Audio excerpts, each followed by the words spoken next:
So we are live, I think, right? Yeah, the chat's live on LinkedIn too. All right, then I think we're probably good to go.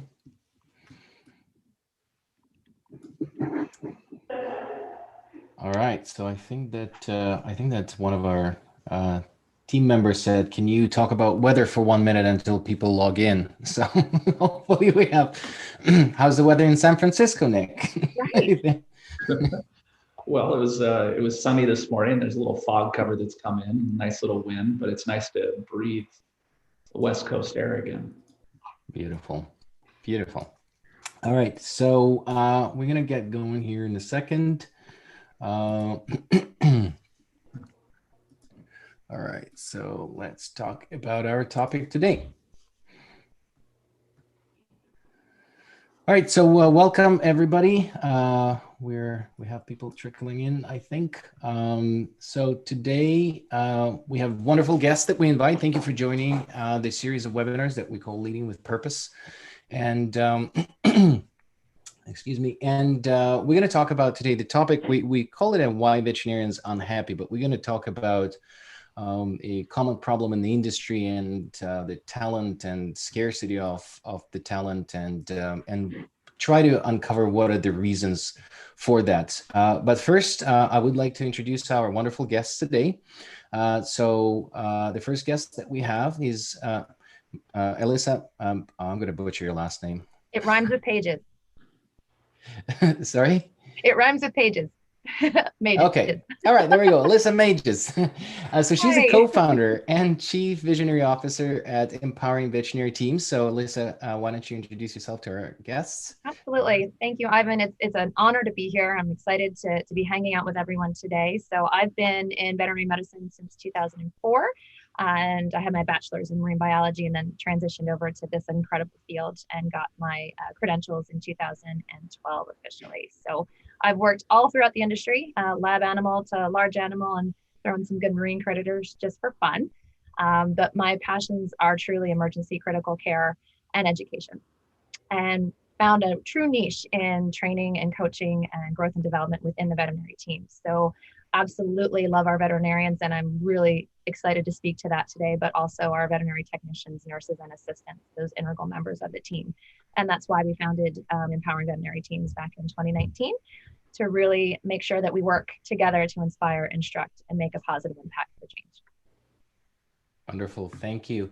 And then we have Dr. Nicholas Nelson. He is the Chief Operating Officer of BluePearl, which is, as everybody knows, over 100 pet hospitals, specialty hospitals across the US. So Nick, do you mind kind of diving a little into your background and introduce yourself?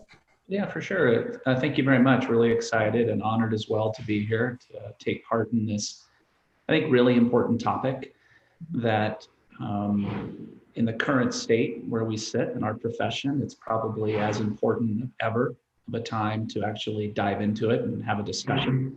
I think unless we talk about it and spend a lot of time listening, I don't know if we come out the other side. I hold, as I've said, I'm a veterinarian, have a doctor of veterinary medicine from Washington State University, so go Cougs, 1995. So I'm 26 years now in the profession, which is unbelievable that it happened that quickly. I have a master's in business administration as well. In my current role at BluePearl, we have over 100 hospitals throughout the country, over 7,000 associates. I spend most of my day kind of the business side, but really more focused on the most important asset, which is each and every associate within BluePearl. Some of the things I'm most excited about that we're doing is our initiatives around health and well-being, equity, inclusion, and diversity. I'm really excited about career pathing and really having the profession be a place where you can have a career and not just start your career, but start it, have a middle, and finish your career in this great profession.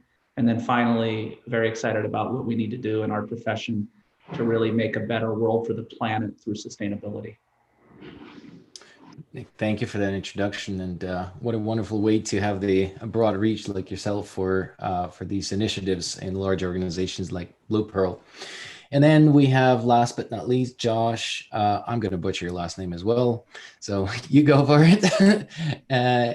He's the co-founder of Flourish Veterinary Consulting, a positive psychology practitioner and a culture consultant. So Josh, can you please introduce yourself? Thanks, Ivan. Appreciate it. It is, I got to say, it's very humbling to be here surrounded by these incredible people really doing some meaningful, compelling, and impactful work in our profession. Yeah, so my name's Josh Vaisman, and after over 20 years of experience in this wonderful profession, I have this crazy idea that all veterinary professionals really do deserve to be sustainably fulfilled by their work. And so we at Flourish Veterinary Consulting, we believe that positive leadership is really probably the top conduit to make that kind of thing happen. So what we do is we take the science of human thriving, using my background in applied positive psychology and some other things, and we combine it with evidence-based leadership approaches to empower veterinary leaders with the skills to cultivate workplaces in which everyone can really thrive. And that's kind of our spiel. That's what gets us up in the morning. Thank you for that, Josh. And just brief introduction myself, Ivan Zach, vet by trade. I've been here about 20 years in the industry. Switched from practicing as a veterinarian, ER, and multiple relief work. Built hospitals, helped to sell hospitals, and then built SmartFlow. Ran a software division at IDEX, and now building veterinary integration solutions, which I'm the CEO of, with basically the purpose of finding the management methodologies that will help veterinarians to live their passion. Dedicating my next probably 10 years at least of my life to try to find out how to combat burnout in the veterinary domain. So thank you guys for joining me. I guess the sort of opening kind of statement, I think, or the problem statement that I wanted to bring to this discussion is that there's simply more pets than vets. And that's what we're looking at. And it would be interesting we'll review a couple stats here and then kind of open with that and discuss why we are where we are. So let me just open my screen here. And I think I need to click something else to share my screen. Let's try that. Oh, it didn't work. I know it wouldn't work. You're seeing like half of my screen or something, right?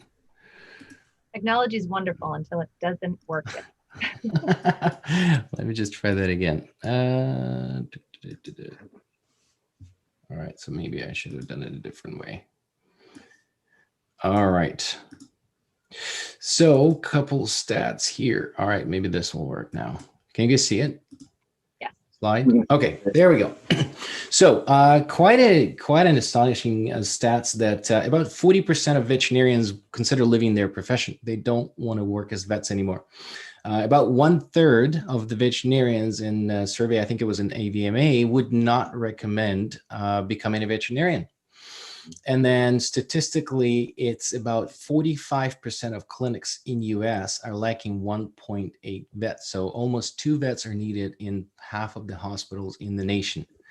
And Amy did a survey on the reasons why they don't like their profession or tired of it. And number one was not the money. And we're trying to throw money at veterinarians, and the pay rates are growing, which is great for the profession, but it's not the way to fix it from what it looks like from the stats. And the number one reason is work-life balance. And I know it myself because I burned out significantly when I was practicing as a veterinarian. I went through quite a traumatic experience, had to find an external help, and left profession for half a year because I couldn't continue. So I truly know what it feels like, and work-life balance was one of the reasons. But 47% don't like their profession or the place where they work because of the culture. And only the third place is sort of the higher compensation is something that they think would motivate them more. So I wanted to open up with those stats and just say, this is where we at. This is what's going on in profession, and why do we think that's the case? So, Alyssa, if I can maybe start with you. Sure. Well, I think in particular the past, year, which is felt like 10 years rolled into one for everyone, has definitely impacted our veterinary profession significantly. With curbside and transitioning to all of that, less contact, but people are at home. And they're looking at their fur babies a lot more than they used to, right? And so what may have waited or been okay to maybe not deal with is coming in, and it's coming in droves. and the ERs are slammed, just like human ERs.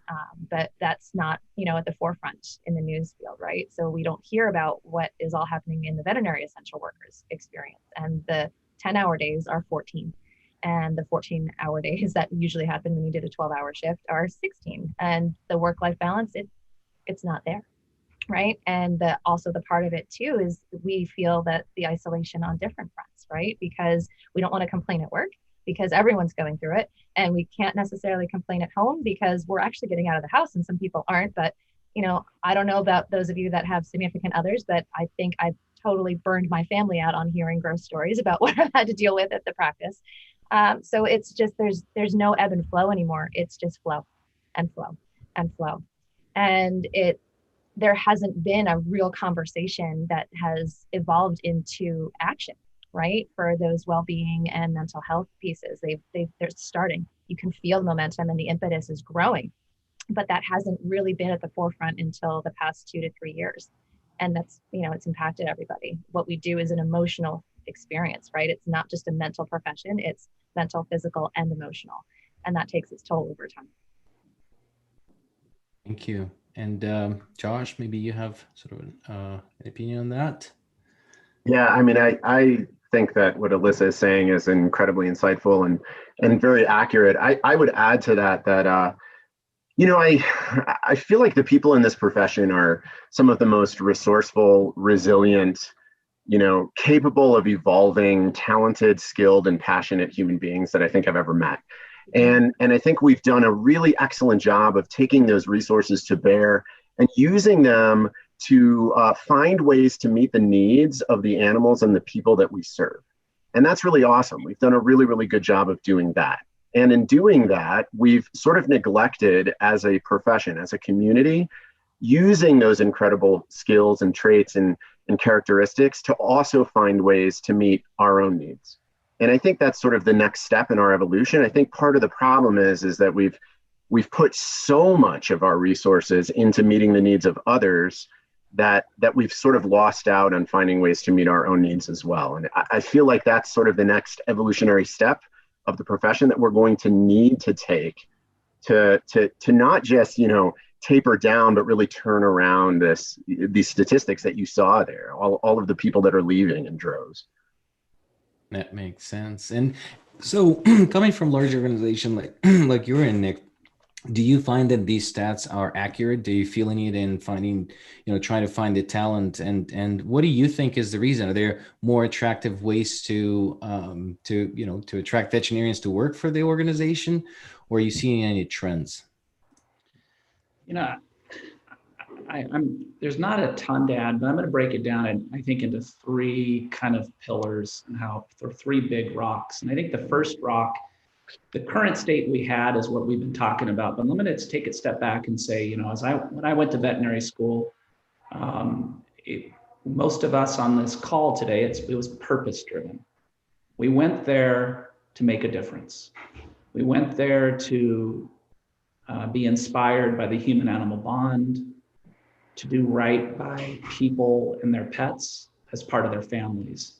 And we then jump into the profession, and as a profession needs to grow as a business, I think we've lost our purpose a little bit of why we come to work every day.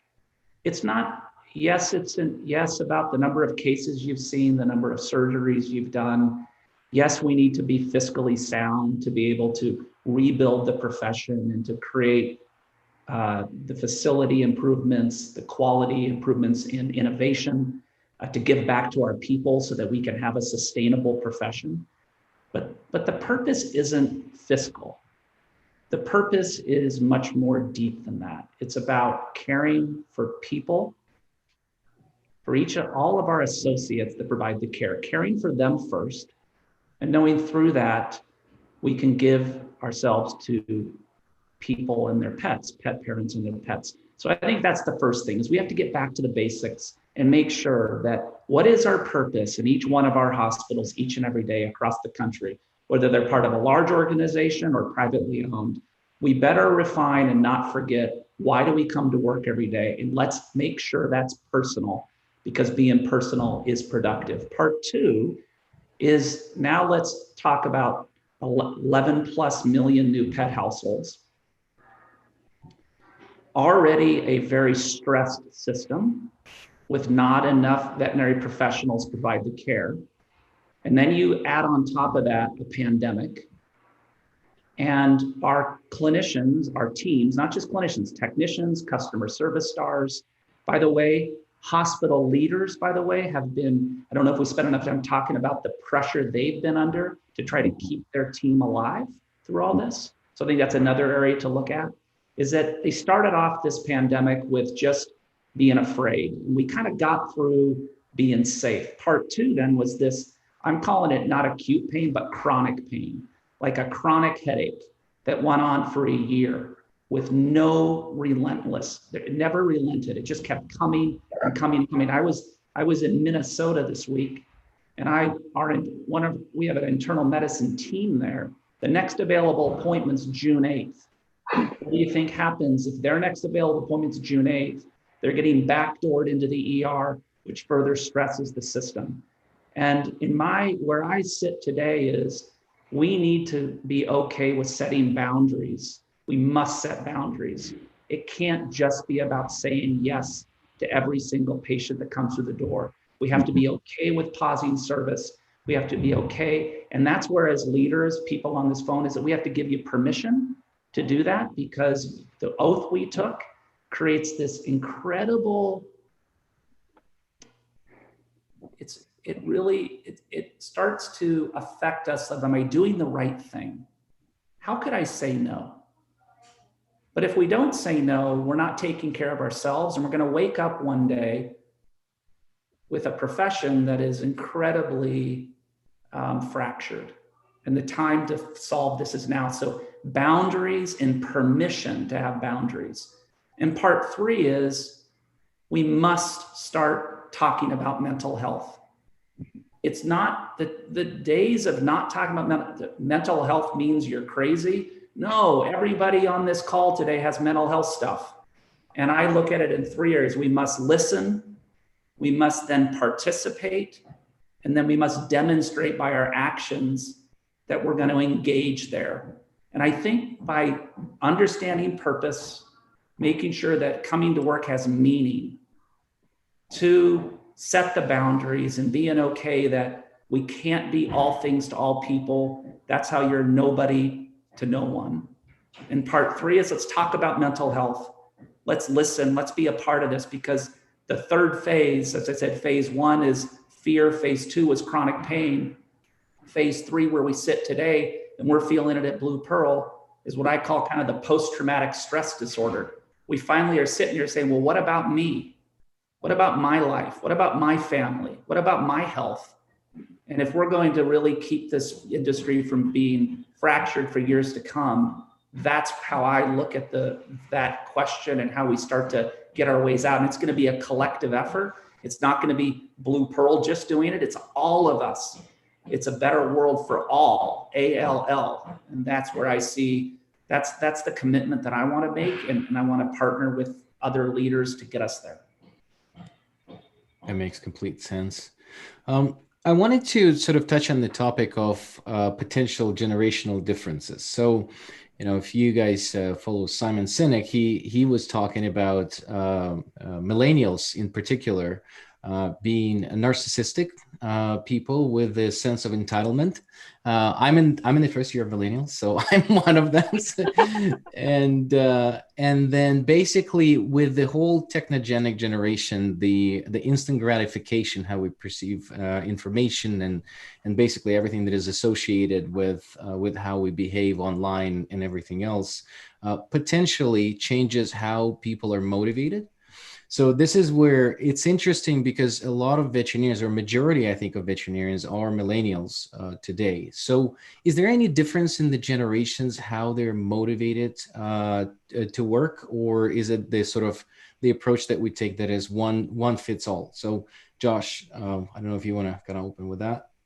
Sure. So I am not a millennial. I'm 44. So I think that I'm solidly outside it. But my wife is 37, and she just discovered a new phrase, which I'd never heard before. Apparently, there's this new terminology called geriatric millennial, which apparently Apparently I had no idea. So apparently my wife qualifies as a geriatric millennial, which she was slightly unenthused to discover.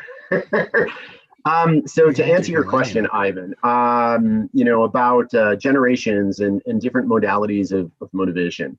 I don't think that there is sort of a generational norm for motivation. I think that human needs are human needs, regardless of the generation that we come from. And when those needs are met, Nick touched actually on some of them, the need for connection, the need for relationship, the need to be heard and understood, the need for safety, the need for experiencing meaningfulness, seeing the value of our contribution, feeling as if what we do and who we are actually matters in the world. These are all basic human needs that fit everybody, whether you're 15 years old or 85 years old.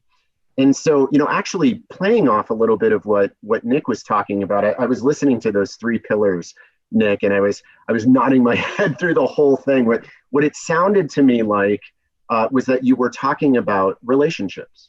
You were talking about taking the time to actually talk to each other, to understand each other, to hear each other, to listen to each other. And that's what I really think about when I think about business. I think that all business endeavors, whether it's in our profession or manufacturing widgets, on some manufacturing floor in a giant room, all business is relational because it's all human.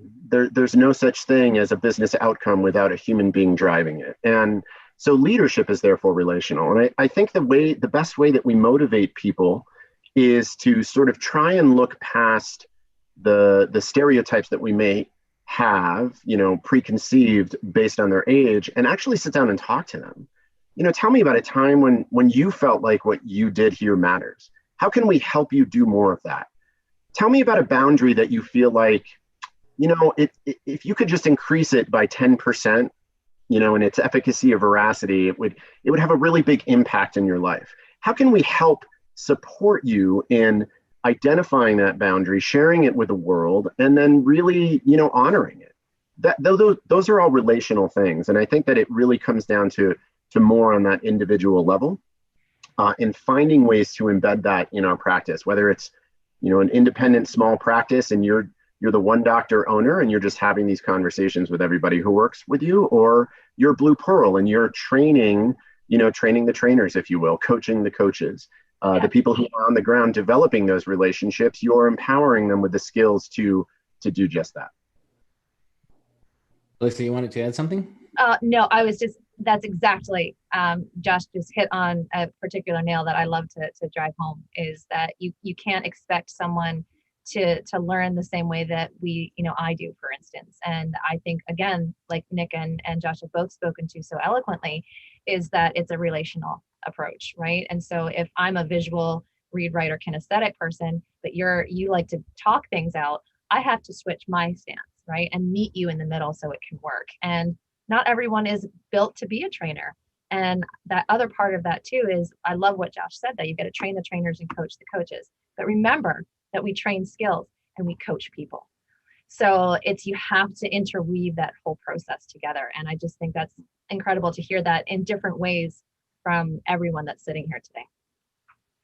Evan, one add to this is that I thought it was funny is, well, I'm 51, so I'm definitely not a millennial and I'm not a geriatric millennial.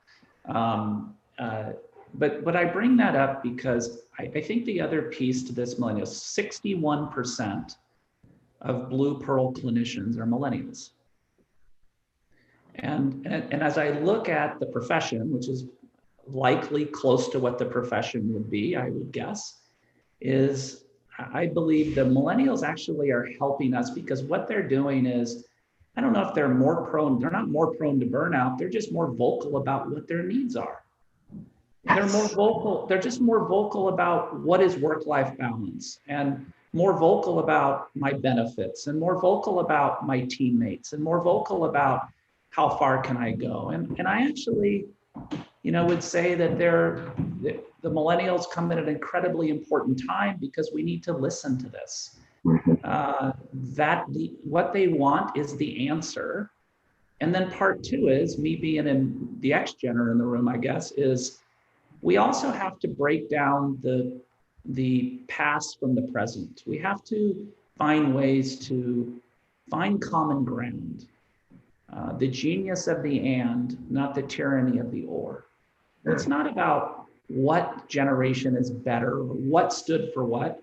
If you really get into a collaborative conversation, each generation has something very special to give, and each generation has challenges. But if we can collectively come together, and I think as leaders build those bridges, it's about building the bridges, it's about finding ways to come together to find that common ground. I believe that's in part lies work-life balance, and in part lies the challenges we face with of not being happy. Usually not being happy means I'm not feeling heard. And it's hard for me to practice gratitude each and every day, because ultimately in my life, happiness comes down to the daily practice of gratitude. And I think we have to have gratitude for each other and gratitude for differences. Discourse and differences is incredibly important to drive innovation and change. Absolutely. So talking about the different representation of the profession, when we did the study last year on the burnout, we found that the younger veterinarians are actually more prone to burnout. But then we didn't do the slice sort of male versus female, and our profession is represented, 85% now by females. So 87. There we go. So Alyssa, in your work with the veterinary teams, do you find that female veterinarians are more prone to burnout, or is there any difference that you find? Well, it's definitely a more in-depth answer than a simple yes, that's for sure. And I think it comes down to also the numbers, right? If you look at it, 10.9% of the entire veterinary profession is women, right? And then if you're looking at more numbers, and specifically the United States, 57.2% are female or identify as female. It's a lot, right? So, the pay gap is still prevalent. There's $5,000 to $10,000 in salary differences per year. And you also have to look at the support teams too. 90% of veterinary technicians, nurses, and assistants identify as female.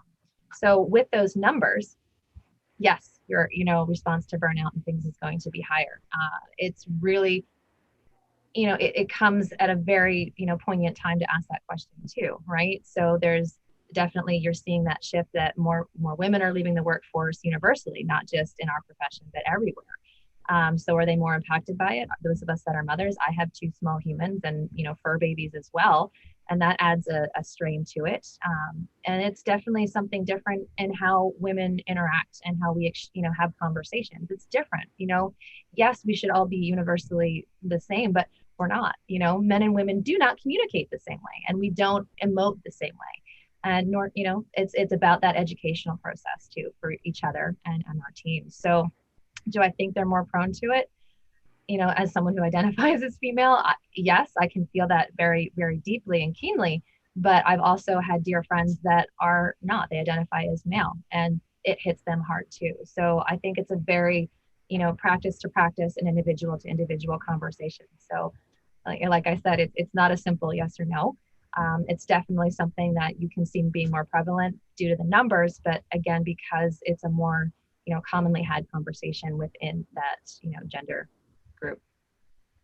That makes sense. And I guess while we're on the topic of sort of inclusion and diversity, how can we remove the barriers in our profession and pay more attention to that? I'll keep going if you guys don't mind. This is, honestly, look at, this is an incredible group of people, but look at us, right? We all look the same. And that's, our profession is, the numbers again is 85% white. So I think you have to start with ourselves, right? Being self-aware and recognizing, that we need to educate ourselves and what we show up for, and that we do so authentically, knowing when to speak up and when to listen. And it includes knowing the differences of like token hiring versus true diversity. Equity and equality are not the same thing. If we're all trying to look, there's an amazing visual that there's 3 people trying to look over a fence and they're all different heights given the same size box. It doesn't work, right? That's equality. Everyone's given the same thing. But the shortest person needs 3 boxes to see. Then it levels the playing field, right? So, and then inclusion and not simply invitation, like, yeah, come to the dance. That's great. Who's asking them to dance, right? So you have to realize the role we have, as, people that look the way we do in breaking the stigmas. We have to start truly celebrating all of our differences and being a true ally, not just for the optics, right? Are you doing the work? Are you reading the materials? Are you understanding how this all started and how we are a part of the problem, but then can be a part of the solution? Making sure that we start there, because, really we can't do the external work if we haven't done it internally first. And then it's time to ensure that all of these principles are integral to each practice's culture, right? And if we're talking in our profession, for sure. Work with the Multicultural VMA, the Black DVM Network, Plausibilities for Mentorship, Native American Veterinary Association, Latinx, all of those. And there's so more, and I'm not trying to miss anybody, but you have to get the language right? You have to be there authentically and honestly and recognize that you have to do the work, right? It's not going to happen if you don't put the effort in. And then you have to maintain this. First, as when people are joining the team, right? And then ongoing team growth and development. And, I'm a part of a bunch of organizations that are working towards this. So it's, a self-awareness is key, is first, recognizing that there is a problem and having those conversations and not stopping there, putting them into action, right? And owning what our role in this process is, and recognizing when it's time for us to step back and shut up and let the people have the conversation that need to have their voices heard. Thank you. And so one of the things that been recent, since the study that we did and the slides of sort of the veterinary professionals, and found out that the industry is burned out. One of the hypotheses that I sort of was circulating in my brain is that veterinarians are very goal-driven individuals. And not only, you probably guys seen almost like everybody that I tell that I'm a veterinarian, probably like 90% of people say at some point in my life, I wanted to be a veterinarian. You always hear that. But there's a certain number of people that get there. And for one or another reason, there's a very long sort of selective process in life, and everything that's happening until you really become one. So I started questioning myself, if people are, when they decide when they were 8, 10, or 12 to become a veterinarian, then selected that as a profession, pursued it, then, build a family along the way, and then went through college, and then they got into a vet college that is like 11, people per seat, finally get through this hard school, get to the last point, and the goal is over. You got it, you win. And then they don't set any more goals going forward. So I've been questioning myself, is that something that is happening in the industry as well? And maybe not having the skill of goal setting beyond that big sort of North Star that you achieve? Could that be a reason why they burn out? Is there an answer maybe in providing them structured goal setting? And I know it's a huge aspect of positive psychology. Goal setting is a big part of it. So can you guys maybe comment on that, whether that is probably a part of it? Yeah, Ivan, if you don't mind, I'd love to respond to that. But first, I want to ask you a question. Why did you want to become a veterinarian? Go-to answer for everybody. I love animals. Of course I do. But I think I like the sort of finding the solution to a complicated problem and kind of approach it systematically, and then, putting a lot of facts together and identifying the problem. That was probably what drove me. I really like that sort of aspect of it. That's awesome. Thank you. Thank you for taking that impromptu question. Yeah, I think what you're touching on is the so that, for so many people, we set these big, bold, audacious goals, like becoming a veterinarian. And it's not just about the becoming a veterinarian. It's the so that I can do this, so that I can contribute in this way, so I can accomplish this, so I can live out my strengths. There's always a so that. And I think that goal setting in general can be a really, really powerful tool to both motivation, the kind of motivation that results in what we call subjective vitality, that feeling of aliveness, that feeling of energeticness, and fulfillment. When it's clearly tied to a so that, So I do think that we can do a much better job in our profession of helping all veterinary professionals really set and work towards and achieve impactful goals. However, we need to do a better job of making sure that those goals are meaningful to them so that they can see and experience that contribution, so that they can see the so that, they can see the impact they're having, they can see why working towards this and accomplishing this actually matters in a meaningful way. You guys want to comment on that? Yeah, it's so true. And I love that, the so that, it's the much more positive spin on the but, right? And it's necessary, right? Because it doesn't just quantify what you're doing, it qualifies it. And it gives you something more, deeply, I love it. It's fulfilling. It's absolutely true. And you can go and talk about smarter goals, and those are absolutely important because you can have the metrics and things. And for those analytical brains folks, of which I am not, that's vastly important. If you have something tangible that you can refer back to, like I met this benchmark and met this benchmark, and to have both of those options in place in a veterinary setting is crucial for everybody on the team. You've reached this certain tier. Well, where do you go next? Well, here's your options, right? And this is what we're going to provide for you in order to have that happen. Here's this type of webinar. Here's this workshop. Here's this course. Here's this guy going to come in and talk to you about how to think differently. There's this girl that's going to teach you how to make stuff out of the junk laying around your practice, ways to think outside of the box. Like you mentioned, everyone here has talked about, having purpose and redesigning and reforming and rebuilding and rebranding. So why don't we do that for ourselves? One add, I would say, Josh said it perfectly, it's got to be personal. Too many times. And I would also add one other aspect to that is, because as veterinarians, we've spent our whole life as this is all we are. I don't know if it's just about goals around veterinary medicine, because I think that's what it's, but what about personal development? And so I think it has to go to personal development, and that can be part of the veterinary profession, by the way. There's a lot of things around my communication style or how nervous I'm around others. Like there's a lot of things that can really better our lives that we can use at work and also in our personal lives. I like to look at development as 70% doing, 20% mentorship, and 10% formal. And when you really look at the 70% doing, then it really puts the onus on the individual. And then as leaders, how do we get intentional and deliberate and really lean into our people? Because now, all of a sudden now, you don't leave an organization, you leave your immediate boss. And now we can make it easier to be a boss. And I don't like the word boss, I just say that in quotes. But how can we be that right mentor, that right support?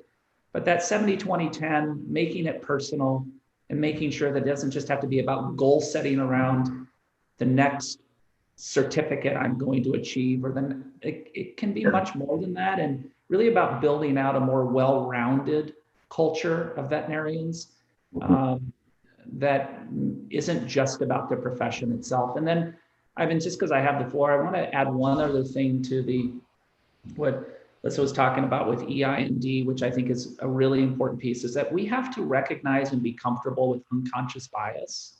Yeah. And if we're not comfortable with unconscious bias, then what happens is you never can get into a setting because we all have unconscious bias. Now, you can take tests out of Harvard, I have, and it's actually depressing, some of the stuff that you get. But unless you're willing to go there and recognize that we're not all the same, right? We are today who we are value system when we were 10 to 12. And we have to realize that unconscious bias exists. And unless we get into an environment where we really support each other on the journey to say, hey, you need to really be my accountability partner. I'm not seeing this. Help me through it. Let me get through this pain. Then I think we're going to normalize. And that's how I think you look at equity, inclusion, diversity. And ultimately, to me, the final piece is belonging. And I want to get to a place where we feel like we belong. And the order to belong is we have to all be recognized for who we are. We also have to recognize for who we're not and be given grace to go through the journey together, because the unconscious bias is real, and that grace that we have to give each other to get through is why it takes a village and why community is so critical. Mm-hmm. Absolutely, absolutely, and that would be a nice segue into. So I've been, practicing this in our organization, and about the belonging. So I like the Maslow's pyramid, and not for its. I know it's not scientifically proven, but it has been a framework for some people. So I just wanted to show this to the audience, and then kind of maybe open discussion behind it. This is how we run it at VIS. This is how I talk to my employees. We basically think that the goals are not the same as, and they shouldn't be attached to money. This is how we think about it. Mm-hmm. And from the Maslow's hierarchy, I consider that money should be covering, that's a basic need. You should be paid for adequately for your training. When we hire people, we don't celebrate that we hired someone professional cheaper than he would get otherwise on the market, because that person will leave as soon as they will find out how much they can get on the market. So we actually try to pay what we can pay maximum for the market for that person. So their physiological and safety sort of needs, that's the money that we kind of think that way. But then that next level, in the personal sort of love and belonging, that's your family, that's your loved ones, that's the people that you sort of communicate with outside of work. But in the work environment, that's the sense of belonging that we think that adds the culture and purpose in the organization. And then when we talk about the goal setting, and this is sort of a segue to that whole hypothesis that I have, that veterinarians are just not good at setting new goals.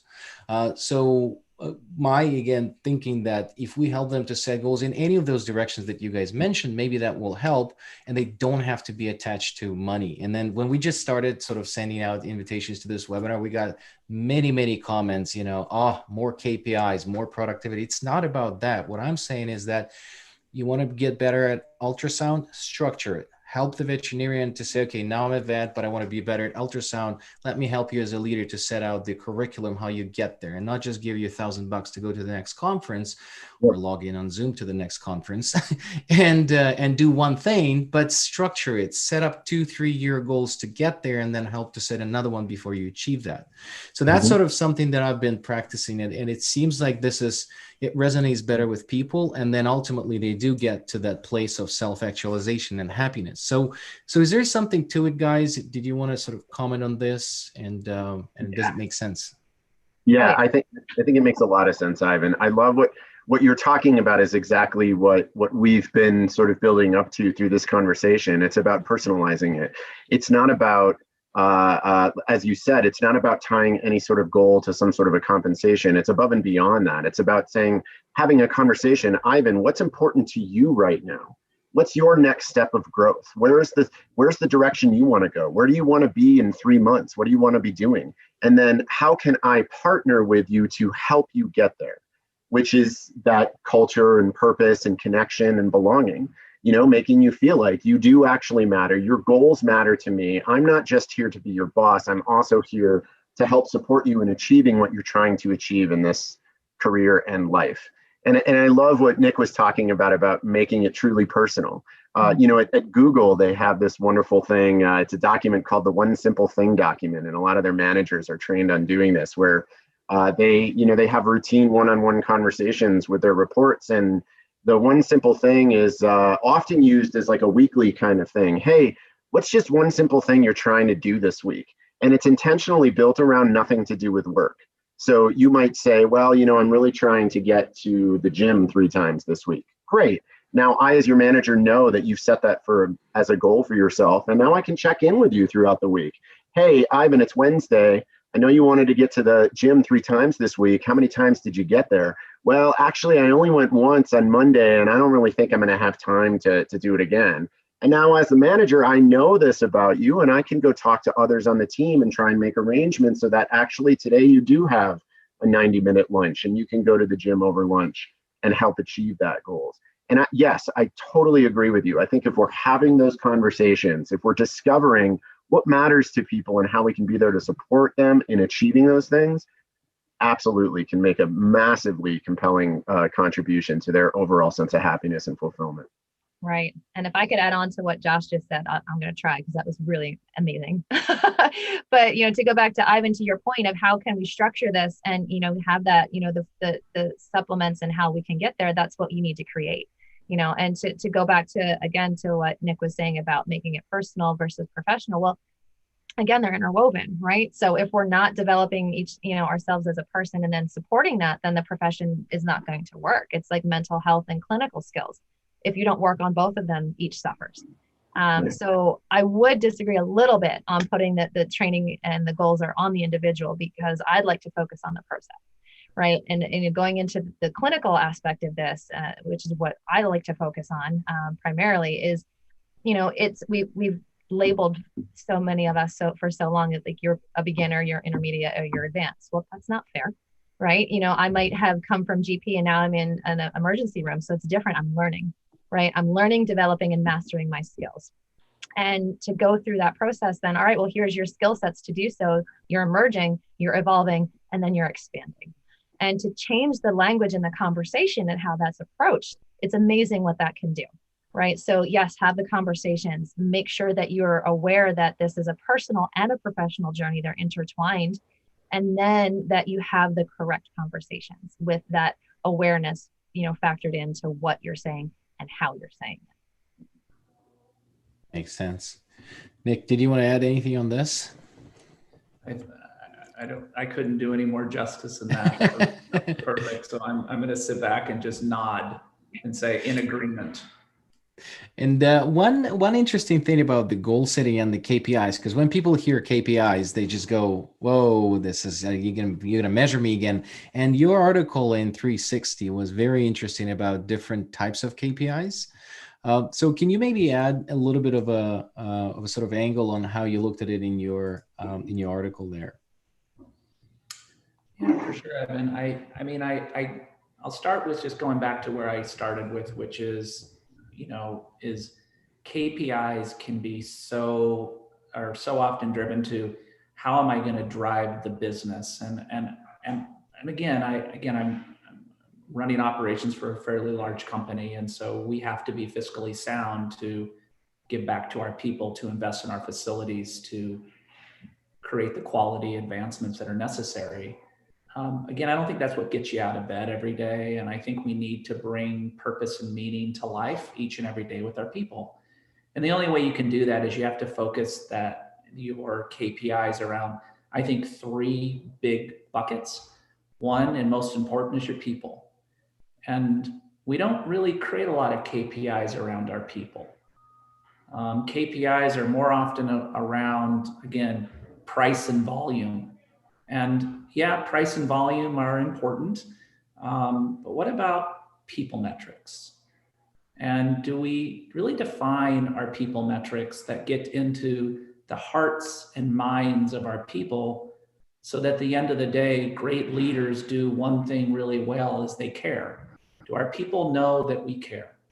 Do they know that they're most important each and every day, because that's what unlocks everything? 2 is metrics around medicine. We are, I travel around the country right now, and I say it over and over again, is BluePearl is the largest provider of specialty and emergency care in the world. And with that comes incredible responsibility, incredible. And that responsibility is to ensure that we're leading from a place of medical excellence, because that's what inspires our people. And that's why they chose to go down the specialty and emergency line, as well as primary care. I'm a primary care clinician myself. And the 3rd is around operational excellence. And I think when you put those 3 in balance and you share that it is around people, it is around medicine, and we need to be operationally sound, it's much easier, I think, to create a story that is real, that our people will buy into. But too many times the KPIs are mostly around operations, and we don't include enough medicine, and we don't include enough people. And if we want to have a balanced scorecard for the future, that's what will resonate incredibly well with our people. And then finally, Ivan, I would say is that I always like to say, we need to be personal. Being personal is productive, and we need to understand the difference between lead measures and lag measures. Yeah. And ensuring that each and every associate, whether they are whether it's a private hospital and it's the owner, whether it's a large organization like BluePearl, whatever it may be, is I try to share that we're all equals here. Nobody's more important. We're all equals. We all have a role, an incredibly important role. As John F. Kennedy, when he went into the janitor and said, "What are you here to do?" And he said, "I'm here to put a man on the moon."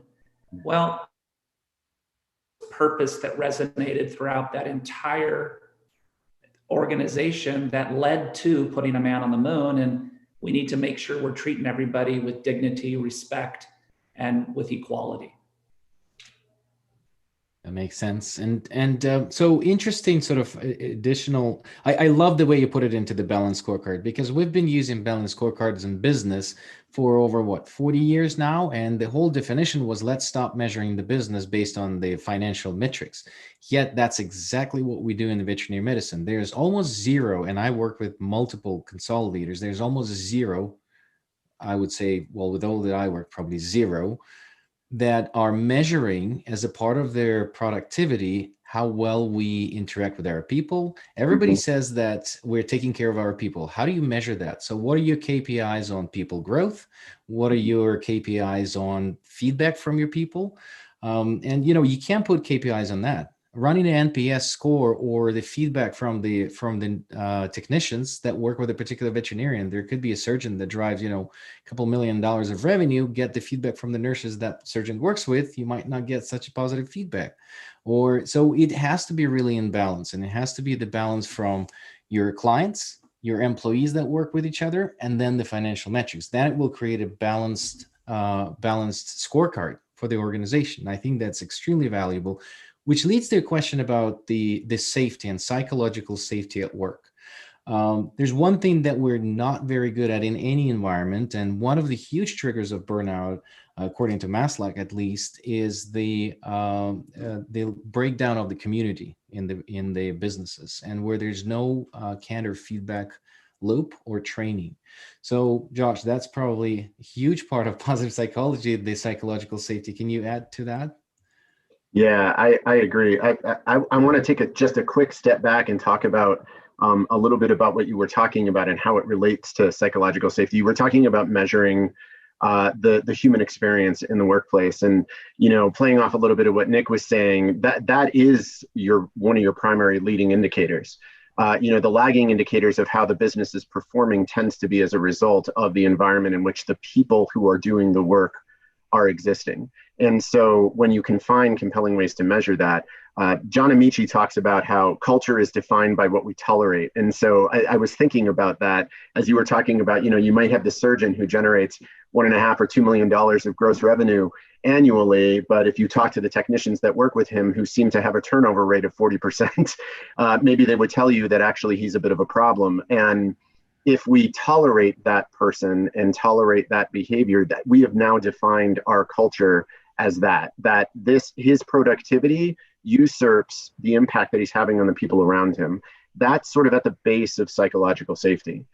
So psychological safety is a phenomenon that's been heavily researched over the past 25 years or so, really driven by the work of Dr. Amy Edmondson. She's the Novartis Professor of Leadership and Management at Harvard Business School. But it's not just her. There's been several other researchers who have done a lot of work on this. And we know pretty conclusively that the presence of psychological safety is a very strong predictor of long-term performance, of innovation, creativity, resilience, well-being, all sorts of the outcomes that we're looking for in a work environment. By the way, can also be measured, which is a really nice thing. Essentially, what we're saying with psychological safety is that in this team environment, it is safe for you to be authentically you. It is safe for you to lean into the awkwardness and pain and discomfort of growth and learning, because you're gonna stumble. You're gonna fall over and scrape your knees. That's a human part of growth and learning and achieving these big goals that we're trying to achieve together.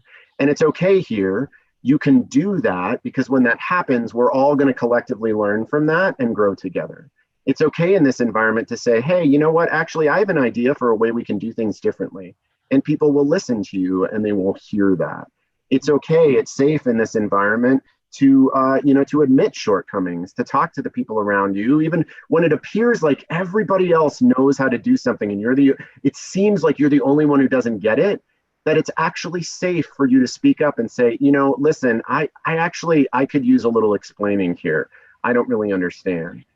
And we think about these concepts, and if you think back to sort of like, your experience in a team environment right now, recently, over the last 30 days, the last practice you worked at, some of the research, some of it's anecdotal, I'll admit, but some of the research suggests that in our profession, probably somewhere between 60 to 75% of teams are just lacking in this. And when that happens, what we've essentially done is we've created this sort of consistent mild to moderate state of anxiety at work, because the impression that people have about us in our work environment is incredibly important to our sense of inclusion and belonging, but also to our ability to produce, to do the work that we're trying to do. And if we feel unsafe, we have to protect that impression. We start withholding things. We start withholding that we don't know how to do things. We start trying to cover up the mistakes that we make. We start keeping to ourselves the ideas that might actually help that surgeon interact with his team a little bit better. And then it comes out in, these lagging indicators of productivity. Sorry, that I'm going to step off my bully pulpit now. I can rant about psychological safety for hours. I am fascinated by this concept. Oh, that's great. Do you guys want to add anything to that? I don't think we could say it any better. That was really brilliantly done, Josh. Thank you. Thanks, Alyssa. So I think we have a question. We probably have a time for maybe one question. Are there any, Josh, I think that this would be great because you outlined sort of what is it like, but are there any practical steps to implement this positive psychology and psychological safety at workplace? Yeah, actually, I think that leaders have a wonderful opportunity to really bring this to life. There's some research that suggests that within a team environment, the leader, real or perceived, whoever is the quote unquote leader of that team, has the most influence over the presence or absence of things like psychological safety. And so with modeling behaviors is one really powerful way to do this. Adam Grant conducted an experiment with Melinda Gates at the Gates Foundation. They were trying to actually elevate psychological safety throughout the organization. And because it can be measured, you can, like blood work, you can measure it pre and post intervention. And so it's a really nice way to conduct these kinds of business experiments in real time. And one of the things that they found was that training leaders on the concept, empowering them with ways to, kind of elevate it, does have an impact, but it tends to be short-lived unless there's sort of sustained response to it or sustained effort. However, they did come up with a really fascinating intervention that I think speaks to the foundation, the essence of this phenomena. They had Melinda Gates, who, of course, is the head of the Gates Foundation, record a video, a very brief video, just a few minutes, professionally done, of a mistake that she had made in her leadership of the organization and what she learned from it. You see, a psychologically safe environment, it really is about creating a learning environment. It's creating an environment where instead of being right, we're focused on getting it right together, collectively. And so by her sitting in front of this camera and saying, listen, I am the head of this organization. I'm supposed to be the smartest, most talented, have all the answers, but actually I've screwed up, and here's how I've screwed up, and this is what I learned from it. And then they dispersed that video throughout the organization. And I can't remember the follow-up metric. It was either 6 weeks or 6 months, something like that. But they saw a sustained improvement in the overall sense of psychological safety throughout the entire organization. So I think that as leaders, we have this wonderful opportunity to model the behaviors that we're trying to drive in our culture. And that it trickles down. It does have an impact. It's really well stated. That's amazing.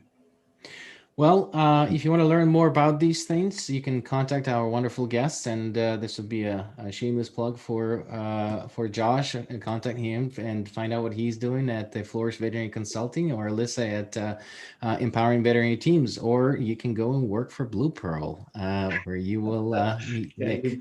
Yeah, for sure. Hey, Ivan, can I say just three things, just things that I wanted to end with, at least the practical steps from my standpoint about positivity and positive psychology is: one, feel the abundance in your life by practicing daily gratitude.